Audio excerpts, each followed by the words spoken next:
Hey there, I just wanted to give you a quick tutorial on calculating the decay coefficient or that K value for the decomposition lab.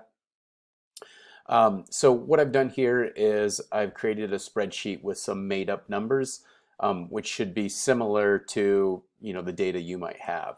So if you look up here in column A and B, in column A I have time, and I should put units that this is in days.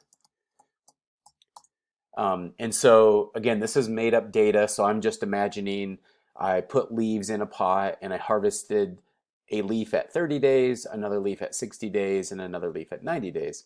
And then in column B is my percent mass remaining. So here I'm imagining that after 30 days of decomposition, there was still 80% of the mass remaining. After 60 days, there was 45% of my mass remaining, and then on 90 days, there was 35%. So once you have these two bits of data, you can calculate your decay coefficient.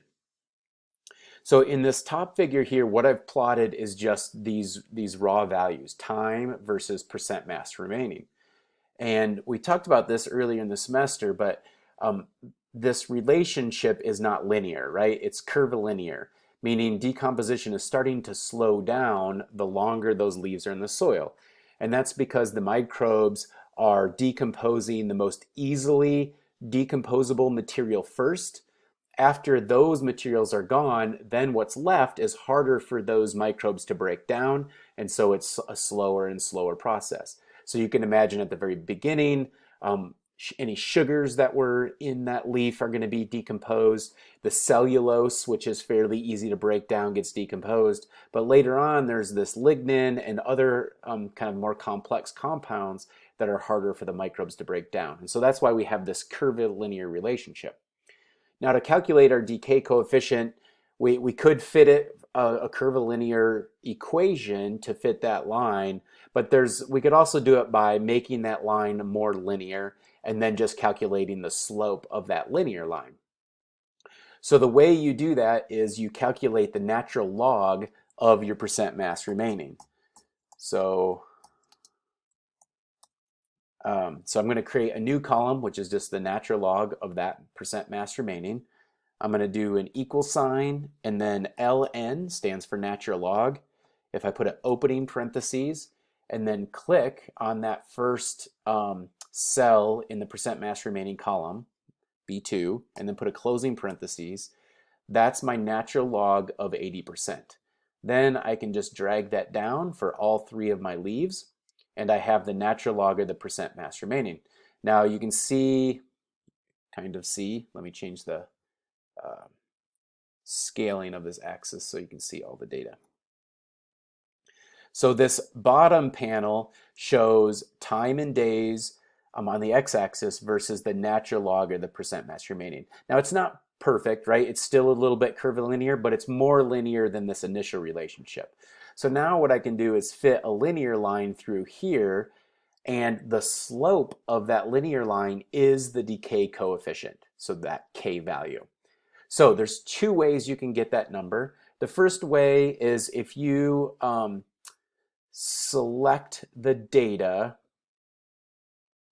and you go to the chart layout tab at the top here, there's this trend line feature. So if you click on this little arrow next to the trend line and say you want a linear trend line, then it's going to put that black line as a linear trend line. Then go to trend line options. And so then for at least me, not everybody's is going to look like this, but there should be some options somewhere. And there should be a display equation on chart. And if you can't find that, what I would do is just Google, your version of Excel and then the phrase display equation on chart. And I bet you'll find a result that will help you find this option. So when I do that, you can see it's displaying the linear equation on the chart. And so this first number here, the negative 0.0138, that is the slope of the line. And so that's your decay coefficient. And you can report that as a positive number, all right? Because this is showing the loss of mass, but if we talk about decomposition rate, you can talk about it as a positive number. But that slope there is the value you're looking for. And then you can ignore the intercept. So that's one way to do it. If you don't want to plot it up and look at it, there's another way. So if you go to an empty cell and type an equal sign and then the word slope and then an opening parentheses, this is a way to calculate the slope of a linear line without having to plot it. And you can see here that the first variable that this function needs is the y's and the second one is the x's. So my y's, or my vertical axis, are the natural log of the percent mass remaining. So I'm just going to highlight those three numbers. And then after that, I'm going to put a comma. And then I'm just going to highlight my time in days, which are my x's. And then closing parentheses, and then there's my slope. And you can see that's the same as the one that's in the chart down here. The chart one is rounded down to smaller significant digits, but it's essentially the same number. So that's another way to do it. All right.